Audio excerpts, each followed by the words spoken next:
Nah, apakah ini sudah momen yang kita harus menyiapkan begini, Pak Bro? Makan kita sendiri, artinya kita harus bertani, harus menyiapkan segala kebutuhan sendiri, atau menurut Pak Bro, keadaan akan pulih tanpa kita harus melakukan hal-hal itu dulu gitu? Persiapan harus dibuat. Persiapan harus dibuat, oke. Jadi gini, kondisinya tiap orang berbeda, Ya, tetapi saran saya, kalau Anda ada kesempatan coba, untuk hidup minimal gitu ya. ya, Terbiasa, karena kalau kita hidup yang hari-hari ini ya, ya, saya maunya gini ya, pokoknya ke mall gini-gini. Wah kelihatannya ya nanti kalau ada masa-masa berat, ini sulit loh. ya, Masa-masa ini kita nggak tahu kapan nih hmm, kondisinya.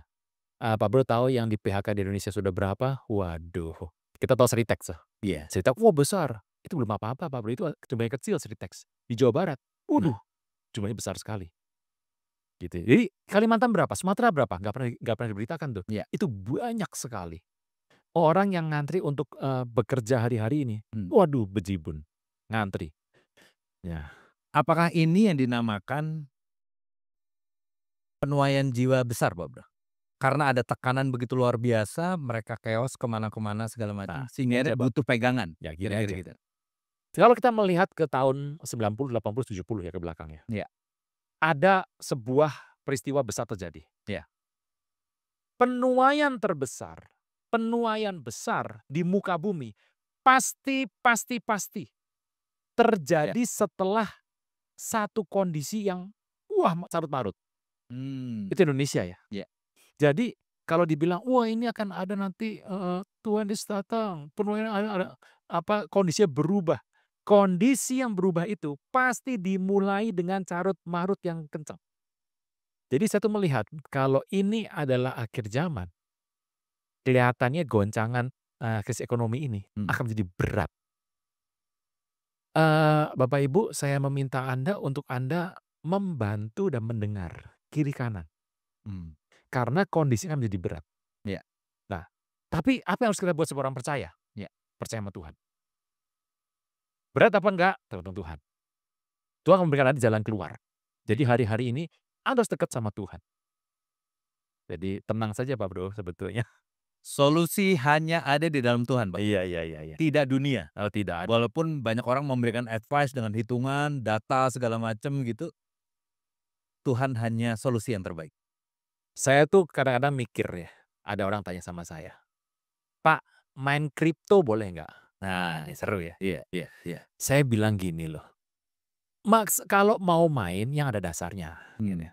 Jadi kalau IHSG, saya ngerti lah gimana. iya, Tapi kalau kripto yang dari hasil kepercayaan Anda kepada apa yang nggak jelas, hmm, sulit saya bilang. hmm, Tapi kalau orang mau main, mau coba, ya silahkan saya bilang. Nah, Pak Bro bisa mikir nggak? Apabila nilai kripto, misalnya nilai kripto ya, hmm, jatuh tanpa sebab, apa yang terjadi? iya, Kita sekarang, oh nggak mungkin terjadi. Memang. Sekarang tuh 12.500 dolar gitu, satunya. Jadi saya pikir ya itu bisalah. Tetapi Anda pikir baik-baik, apabila nilai kripto jatuh, plus jatuhnya gini, terus hmm, apa yang akan terjadi? Nah itu harus dipikirkan juga. Nah itu orang-orang yang megang kripto gimana? Ya mereka sudah kaya. Karena mereka punya kripto, tapi mereka punya usaha juga. Mereka ambil, diuangkan, punya usaha di mana-mana iya, gitu. Ya mereka sudah kaya gitu ya. Kalaupun sampai, tiba-tiba ini drop semuanya, dia sudah baik-baik aja kondisinya. Tapi Anda yang baru pertama kali pegang kripto, duitnya semua ditaruh di sana, habis. Waduh bahaya banget Pak Bro. Jadi saya mikir soal itu ya, itu harus dipikirkan. Kondisi di mana engkau tidak bersiap-siap, di mana itu? Jadi kita ini pikir, "Wah saya udah siap." "Siap siap." Tapi Anda harus tanya sama diri Anda sendiri, iya, di manakah engkau tidak siap? Nah kita harus hati-hati di situ. iya. Nah, saya sempat dengar juga ke depan nanti akhirnya, dunia akan membuat kita tidak punya apa-apa, Pak, Oh sudah mulai sudah mulai. handphone nyewa, Oh iya iya iya iya iya iya. sekarang tiba-tiba di, marketplace tuh gitu, penyewaan handphone, sekarang kok handphone disewain gitu. Tapi ternyata di luar udah mulai Iya sampai akhirnya kita dibuat, nggak punya apa-apa dan semuanya akhirnya menyewa dan ujung-ujungnya semuanya tergantung, Bang. iya. Karena gini, apa yang Anda miliki gitu ya, Itu yang bisa diakses oleh dunia. Dunia sekarang sudah membuat banyak Pak Bro. Sudah jadi itu bisa diakses oleh mereka. Kita tidak punya apa-apa dalam diri kita. Apa yang kita pegang selain iman Anda. Iya. Jadi hari-hari ini saya melihat, wah ini rada susah nih. Kita harus betul-betul melihat apa yang kau yakini. Makanya penginjilan adalah hal yang penting, amanat agung adalah hal yang penting. Yang nggak mungkin curi dari Pablo dan saya dan Wisdomer adalah amanat agung. Oke. Nah ini, pertanyaan tadi Pak Bro udah kasih hint sedikit. Iya. Iya. Bahwa, sekarang ada saingannya Mesbah doa Pak Bro. Namanya Mesbah data. Oh, ya. Jadi sekarang kita bukan mengabdi atau, tujuannya kepada Tuhan, tetapi kepada big data. Ya. Yaitu adalah, hal yang dilakukan pertama oleh Presiden Trump dengan meluncurkan namanya Stargate Target, ya. Project. Angkanya gede banget Pak Bro. Iya. Ada OpenAI, ada Oracle, ada SoftBank yang akan menjadi itu. Mereka berkolaborasi. Dan ini katanya adalah menjadi tadi platform Mesbah data, yang saingannya menjadi Mesbah doa. Di mana nanti semua orang akhirnya udah nggak doa lagi tanya sama Tuhan, "Tuhan saya harus apa?" Karena sudah ada data yang besar, algoritma data yang ada, sehingga ya udah ditanya aja di sana, apapun ditanya di sana bisa ada gitu.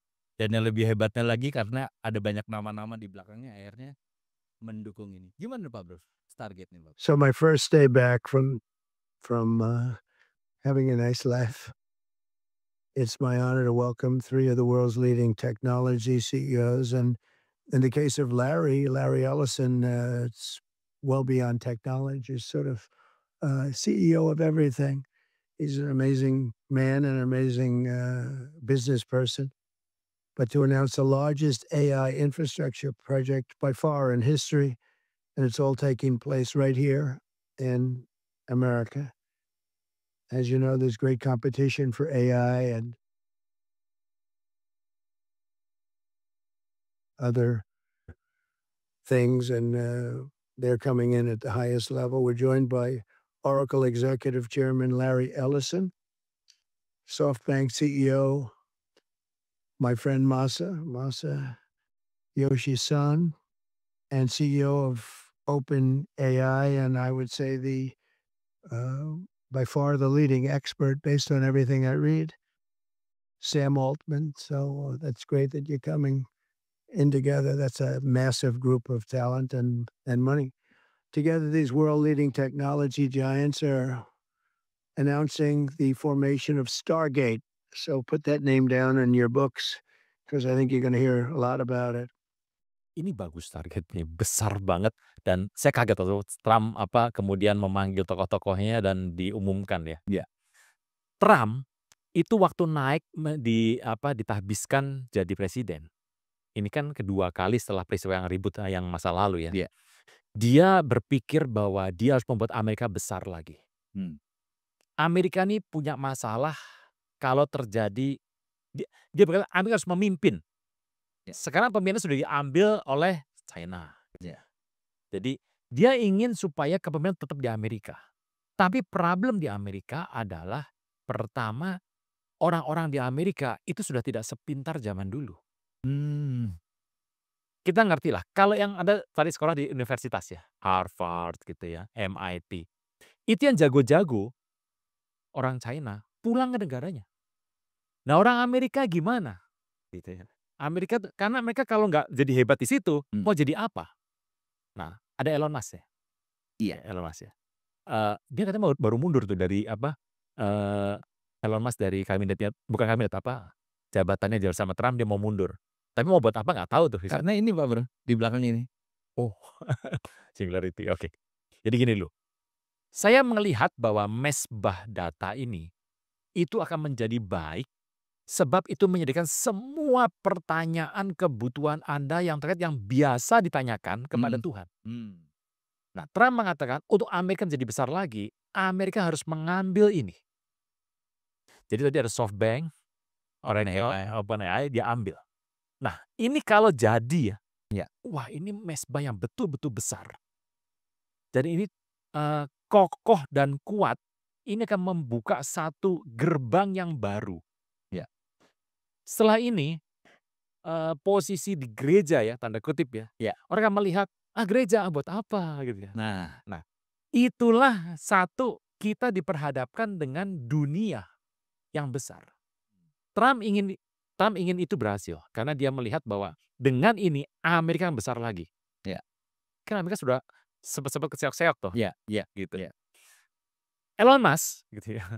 Itu juga masuk ke dalam penasihat Trump untuk bidang ini. Ya. Dan dia pernah mengatakan inilah kita masuk dalam event horizon dari singularity. Well, I mean, humans have been the smartest creature on Earth for a long time, and that is going to change with what's typically called artificial general intelligence. So this is, say, an AI that is smarter than a human in every way. Could even simulate a human. This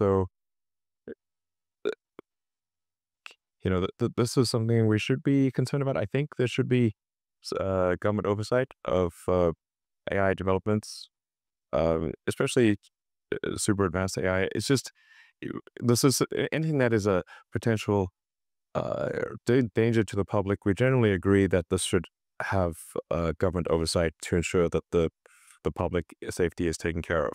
Because you fear that one day mankind could serve the machines and not the other way around? Honestly, when I see people on their phones, I think we're already serving the machine. Yeah, it's like everyone's answering the questions.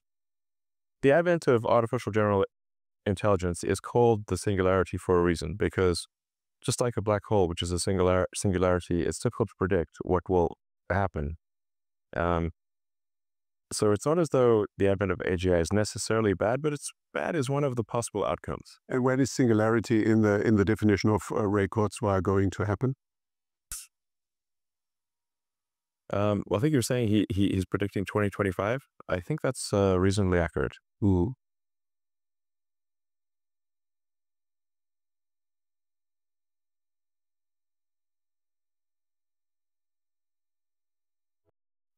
Saya melihat bahwa apa yang disiapkan oleh Elon Musk itu menjadi satu hal yang penting untuk perkembangan di dunia ini. Kita memasuki zaman berbeda, Pak Bro. Di 2028, 2029 nanti Anda akan melihat seberapa berbeda dunia ini. Jadi saya melihat bahwa SoftBank itu menjadi fundingnya, kemudian Oracle, yaitu jaringannya, OpenAI akan ada di sana. Saya melihat bahwa itu adalah satu hal yang Trump akan buat dan menjadi besar, tapi menjadi satu. Disatukan jadi besar. Makanya banyak orang mengatakan, ini kelihatannya adalah merupakan, tanda kutip nih, kegiatan yang sebetulnya disponsori oleh kuasa gelap. Nah, gitu. Buktinya apa, Pak? Saya nggak bisa ngomong bukti. Gitu ya. Tapi inilah yang orang nanti akan memilih menjadi pilihan di selain Tuhan. Nah, udah pilihan begini lama-lama ditinggalkan Tuhannya. Gitu. Shifting pelan-pelan, Bang. Pelan-pelan sekali. Karena kalau orang sudah begitu, karena instantly sih, Pak Bro. Saya coba DeepSeek, saya coba ChatGPT. ChatGPT ini belum yang paling top. Bentar lagi akan yang akan keluar. Yang levelnya udah level 3 ya, Pak Bro. Saya tanya gitu. Walaupun memang tidak deliver seperti yang saya harusnya begini nih keluarnya gitu. Dia nggak deliver, tapi instantly nggak nyampe hitungan menit dia bisa. Saya bilang, wow, apalagi kalau kita challenge. Oke, kamu katanya misalnya hebat, gini-gini. Makin keluarnya makin ngeri, Pak Bro. Data dan segala macam. Nah, bayangin aja orang akhirnya berhenti mencari kuasa, yaitu kuasa Allah. Akhirnya dia melihat ada kuasa yang lebih menarik dan gampang. Nggak perlu ibaratnya mohon maaf ke gereja, harus tidak doa atau mungkin harus doa puasa, tidak perlu. Instantly akan ada, Pak. Ini akan menjadi tatanannya jadi berantakan kalau menurut saya, Pak. Ke depan kelihatannya konsep ketuhanan itu akan dibuat mengecil. Konsep ini nanti akan dibuat perpaduan. Ya. Jadi pluralisme. Iya, betul, Pak. Dibuat ini. Ya. Yang ada sekarang dinaikkan tinggi. Jadi begini. Dan kalau Kristen ya, doa ya, dipandang nggak masuk hitungan. Anda harus melihat loh, sebagai orang percaya, engkau mungkin akan dipandang seperti yang sedikit nggak berguna begitu. Kita tahulah, menjadi orang Kristen tidak mungkin jadi orang terpintar di muka bumi ini. Hmm. Menjadi orang Kristen tidak mungkin jadi orang terkaya di muka bumi ini. Ya, ya. Jadi prinsip itu kita harus mengerti. Kalau tidak mau jadi orang terkaya gimana? Jadi orang terpintar gimana? Karena kita hanya diminta Tuhan untuk pergi menginjil. Hmm. Bayangkan tuh Pak Bro, menginjil satu orang, belum tuh bertobat tuh dia. Jadi jual hartamu apa tadi Pak Bro? Oh, bagi orang miskin ikutlah aku. Paulus ya. Iya. Oke. Nah Pak Bro, tadi kalau kita tadi melihat begini, saya tuh coba melihat ya Pak Bro, menarik ke belakang kita bahas Yuval Noah Harari. Yuval Noah Harari ya. Iya. Kita bahas Bill Gates. Ya. Kita bahas ya tadi pluralisme segala macam. Bapak lihat bahwa sekarang itu bilang gini, udahlah semua agama tuh baik, ya kan? Iya. Di tone down gitu, udah gitu. Semua agama baik. Ya bahkan ada yang bilang, udah Tuhan itu kan satu, caranya beda. Udah ngapain sih repot-repot? Udah ambil aja jalan satu ini gitu. Yang akhirnya tadi Pak Bro bilang bahwa mengkerdilkan hal-hal yang bilang bahwa Tuhan Yesus adalah satu-satunya jalan kebenaran dan hidup. Dan gak usah repot-repot melakukan ini udah pasti karena Tuhannya satu gitu. Tuhan itu satu, kita yang berbeda gitu, kira-kira begitu Pak Bro. Nah ini kan makin kesana makin ngeblur. Yuval cerita bahwa the next Tuhan adalah data, Ya. saintis. Udah nggak perlu lagi Tuhan.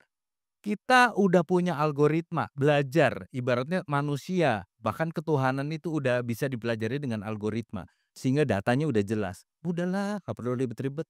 Ini aja segala macam. Kalau saya melihat ini menjadi sebuah network yang akhirnya bermuara ujungnya Papa Trump tadi, Bang. Saya tuh pernah bikin seminar ya, berapa tahun yang lalu saya lupa, sebelum Covid, jauh sebelum Covid. Bahwa otak manusia yang dibelah. Ya. Isinya gambar otak manusia itu adalah gambar yang sebetulnya kalau kita lihat banyak di muka bumi sekarang adalah mata satu. Ya. Gitu ya. Itu otak manusia. Ya. Manusia itu bisa menjadi Tuhan. Kan di Alkitab Tuhan yang bilang. Ya. Tuhan bilang loh bahwa ini manusia ya. Ya. Ini bisa sama-sama seperti kita nih. Gitu ya. Jadi habis itu misalnya apa? Kita ini punya panca indera. Ya. Semua itu kalau digabungkan, Anda bisa ngerti kemampuan manusia itu hebat banget loh Pak Bro. Nah kemampuan itu yang akan diangkat oleh, misal salah satunya oleh Yuval tadi, Harari tadi. Diangkat dan akan menjadi satu yang penting sekali. Dan kemampuan manusia ini akan disamakan dengan kemampuan Tuhan. Jadi lebih baik milih siapa? Mau yang ini atau yang Tuhan? Pak Bro, kalau saya ngelihat ya, cepat atau lambat, kita sedang digiring masuk kepada antikristus punya sistem. Itu bagus, bagus. Kalau Anda nggak lakukan gimana? Nggak bisa hidup. Gitu ya. Engkau harus lakukan, iya. Engkau harus belajar, iya. Engkau harus pakai ini, iya. Tetapi waktu engkau ikut ini terus, pelan-pelan tanpa engkau sadar, engkau dibawa kepada antikristus punya kerjaan. Nah kita harus tahu sampai kapan itu harus berhenti. Kita tahu Pak Bro, kenapa sih Tuhan Yesus lahir di zaman Romawi berkuasa? Nah itu problem tuh. Yeah. Karena waktu Romawi berkuasa dan ekspansi kemana-mana, Tuhan Yesus tumpang di situ. Pluk. Menyebar kemana-mana nih. Yeah. Dan itu menjadikan semua negara yang dijajah, Injil masuk ke sana. Jadi Tuhan punya maksud gitu ya. Nah sekarang dari satu contohnya adalah Yuval tadi, dia sedang membuat sebuah hal yang besar dan dia mengatakan agama tidak penting. Wisdomers harus mengerti, sebentar lagi engkau akan berhadapan dengan orang yang mengatakan agama sudah tidak penting.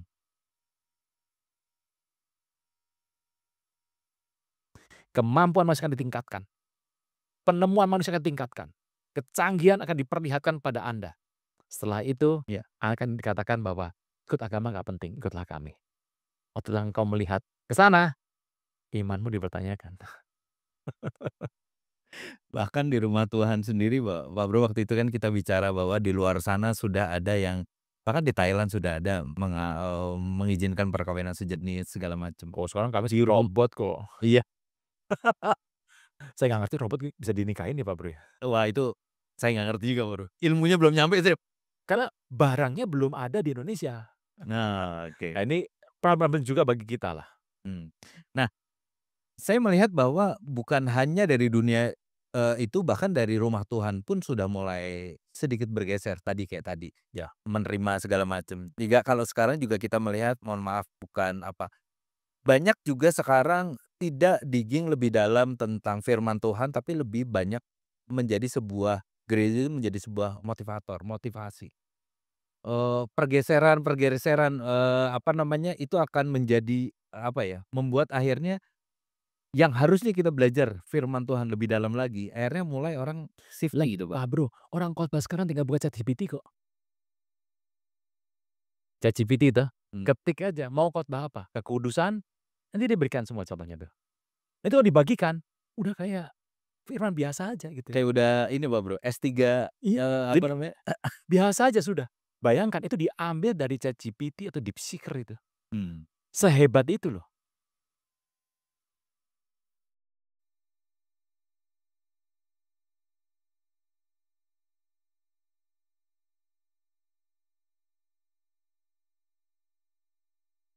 Tapi apakah menurut Pak Bro boleh menggunakan atau tidak Pak Bro? Loh, kalau saya bilang gini, boleh. Tapi setelah engkau dapatkan, kau harus berdoa untuk mengembangkan. Kalau apa adanya di situ engkau baca, kau mengerti itu, waduh soul-nya hilang ya Pak Bro. Nah itu dia. Jadi ini ada yang sudah dan belum ya. Saya belum. Belum melihat dan belum mencoba. Iya. Tapi gini, membuat sebuah bahan untuk khotbah. Menurut saya sebaiknya Anda berdoa aja lah. Anda banyak membaca firman berkali-kali dan Anda berdoa. Itu sajalah. Jadi orang tidak dilatih untuk mempunyai kepekaan sama Tuhan sehingga Tuhan menggerakkan harus ngapain. Tapi Wah, zaman sekarang udah nggak ada kepekaan itu Pak Bro. Nyontek udah banyak. Kasus mencontek di Indonesia, waduh itu angkanya. Di SMA itu 78%. Di mahasiswa di kuliah 84-86%. Mencontek tuh. Iya. Dengan ini tadi, dengan apa, Karena kemarin teman-teman juga aplikasi ini. di beberapa kantor kayak gitu, "Vin, lu dapat brief dari klien," iya, kasih gitu. Lu kirim ke ChatGPT, keluarlah dia. Nih ya, 1 begini, apa yang mau kejar gitu. Oke, saya mau achievement-nya begini-begini, keluar caranya, segala macam. Tinggal dilihat aja. Oke apa enggak? Kalau enggak oke ya udah. Jadi dulu kita harus punya waktu 2 minggu untuk digging sesuatu, untuk cari insight apa segala macam. Sekarang lihat di situ dalam seminggu kita bisa keluar. Kreativitas Pak Bro nggak jalan tuh. Iya. Padahal apa yang tidak bisa dilakukan oleh aplikasi seperti itu? 1, Iya. kreativitas. Iya. Nggak bisa, kreativitas nggak bisa dipegang tuh. Iya. Nah, justru kreativitas manusia ditekan oleh itu. Hmm. Seperti itulah kondisinya. Sekarang itu kreativitas adalah kreativitas menciptakan prompt yang baik sehingga ChatGPT mengeluarkan Iya. apa yang kita mau. Iya. Lainnya udah enggak. Iya. Jadi kalau ada 5 orang bisa sama semua tuh hasilnya. Betul banget Iya. Pak Bro. Betul banget. Orang mesinnya sama, Iya, mesinnya sama. dikasih perintah sama, keluarnya sama Pak Bro. Ya. Itu jadi masalah tuh. Nah, kembali ke Stargate Pak Bro. Ya, oke. Jadi apakah ini sesuatu yang berbahaya yang harus kita waspadai atau memang, ini kan, lu ini aja Vin, lu terlalu berlebihan lah gitu. Gini, sebetulnya Stargate ya, itu harus ada. Harus ada. Mau dibilang enggak mungkin. Dunia ini akan berakhir dalam kondisi nanti banyak hal terjadi dan satunya adalah Stargate harus ada. Ya. Nah, Stargate itu orang sampai titik mana kita harus melakukannya.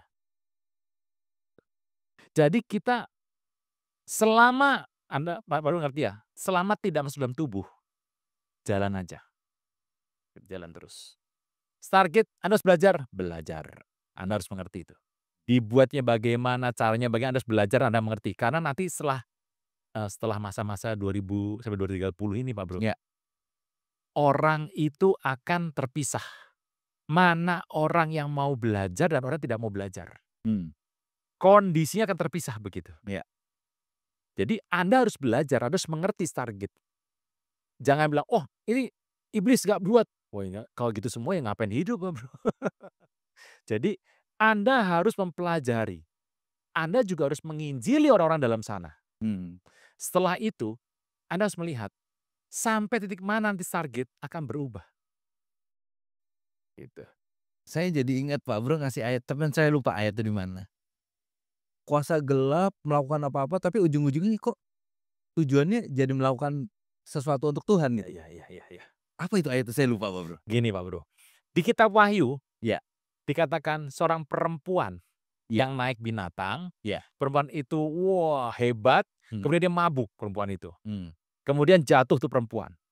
Kan binatang itu harusnya menolong tuh. Tapi justru binatang itu menginjak-injak perempuan itu dan membunuh perempuan itu. Ayat berikutnya dikatakan, dan Tuhan mengatakan dia akan menyelesaikan tugas yang Tuhan berikan. Jadi di muka bumi ini, kuasa gelap memang diberikan tugas sama Tuhan. Jalannya apa yang dia mau. Dan kuasa gelap akan terus melakukannya sedemikian hebat dan bagus dan canggih sekali.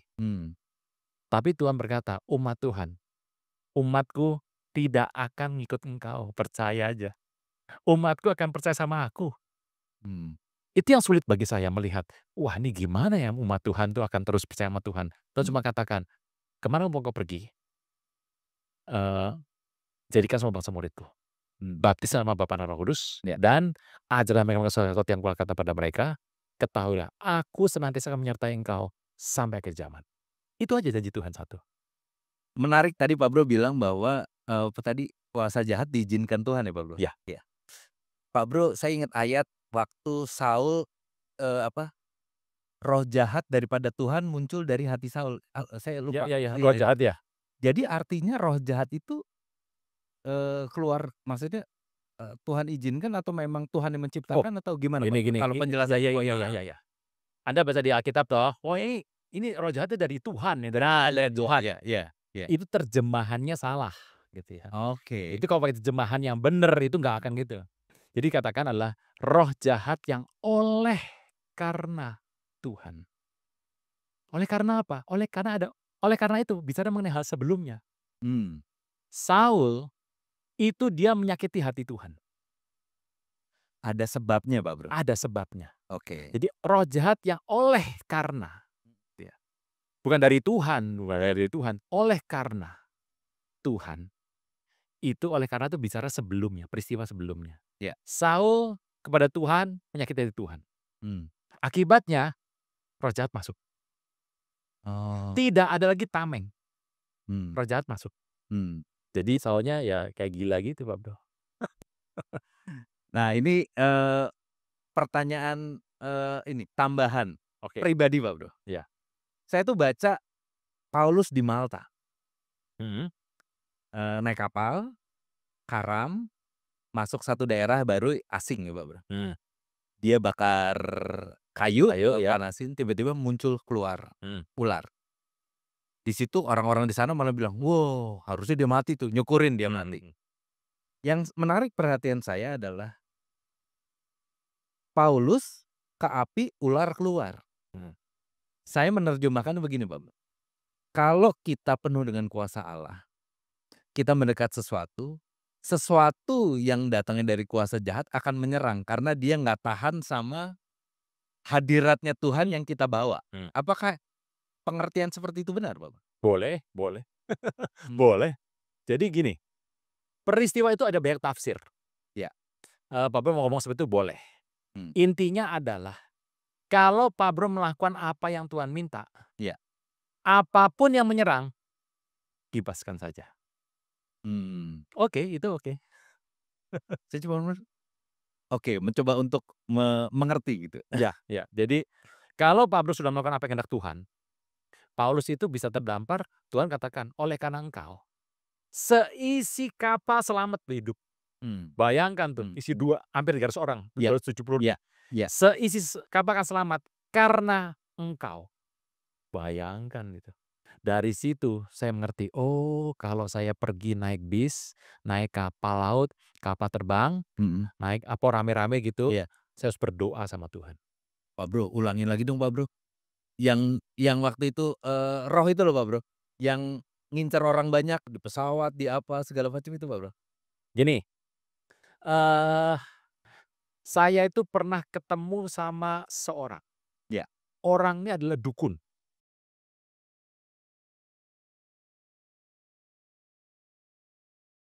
Saudara-saudariku yang terkasih, hanya Yesus yang sanggup melepaskan Anda dari segala kesalahan dan dosa.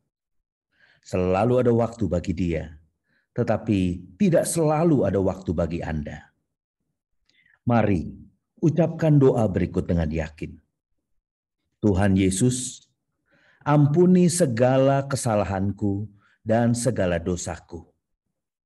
Saat ini, dengan sadar dan rela, aku mengundang Engkau sebagai Tuhan, Raja, dan Juru Selamat hidupku. Terima kasih Tuhan Yesus untuk namaku telah dicatat di dalam kitab kehidupan. Amin. GBI Kebon Siri News Flash.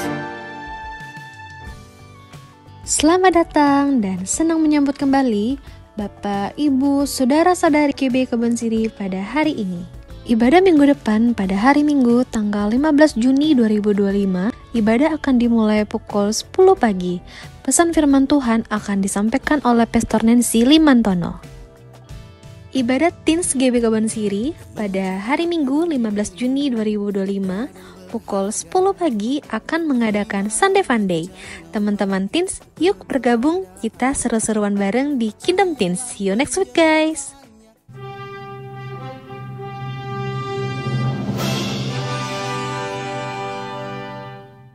Jesus is my superhero, stronger than a mighty tornado, loves me more than I can know, he lifts me up and makes me grow. Ibadah Kids GBI Kebon Siri melanjutin pengajaran tentang Jesus is my superhero. Di bulan Juni ini dan minggu depan kita akan belajar tentang Yesus Sang Pemberi Kekuatan. Yuk kita seru-seruan bareng belajar firman Tuhan sambil main games yang seru. 153 Unity. Pada hari Minggu 15 Juni 2025, ibadah akan dimulai pukul 1.53 siang. Akan dilayani oleh Revi Halim. Bertempat di Ennis Tower lantai 3. Kami mengundang semua anak-anak muda untuk bergabung dalam ibadah 153 Unity. GBI Kebon Siri akan mengadakan kembali pemeriksaan kesehatan yang meliputi pemeriksaan tekanan darah, gula darah, kolesterol, asam urat, hemoglobin, hematokrit, dan konsultasi dokter secara gratis. Pada hari Minggu tanggal 22 Juni 2025 pukul 9 pagi bertempat di Ennis Tower lantai 3. Mari ajak keluarga dan sahabat untuk memeriksakan diri. Bapak Ibu dapat mendaftarkan diri kepada Gembala Kul atau pada nomor berikut ini. Telah dibuka KOM 100 GBI Kebon Siri yang dilaksanakan secara offline di GBI Kebon Siri setiap 2 minggu sekali pada pukul 1 siang dalam 14 kali pertemuan. Segera daftarkan diri Anda pada nomor yang tertera. Kami mengajak seluruh pelayan jemaat dan jemaat GBI Kebon Siri untuk berdoa, menyembah Tuhan, dan mendengar pesan firman Tuhan dalam Mesbah Pagi melalui Zoom Meeting setiap hari Rabu dan Sabtu pukul 4.30 dini hari. Berikut adalah informasi meeting ID dan passcode Zoom. Bagi jemaat GBI Kebon Siri yang membutuhkan pelayanan dukungan doa dan rindu untuk didoakan oleh tim pendoa GBI Kebon Siri dapat menghubungi Sekretariat GBI Kebon Siri. Minggu pertama tiap bulan diadakan baptisan air. Bagi jemaat yang belum dibaptis dan rindu memberi diri untuk dibaptis dapat menghubungi PDP Jafar Tamrin MTH. Persembahan umum, syukur, dan persepuluhan dapat Anda berikan melalui QR Code berikut ini. Scan QR Code yang tertera di layar. Persembahan melalui QR Code tidak dipungut biaya apapun. Persembahan umum, persepuluhan, dan diakonia dapat Anda transfer ke nomor rekening berikut ini. Demikianlah GBI Kebon Siri News Flash hari ini. Tuhan Yesus memberkati.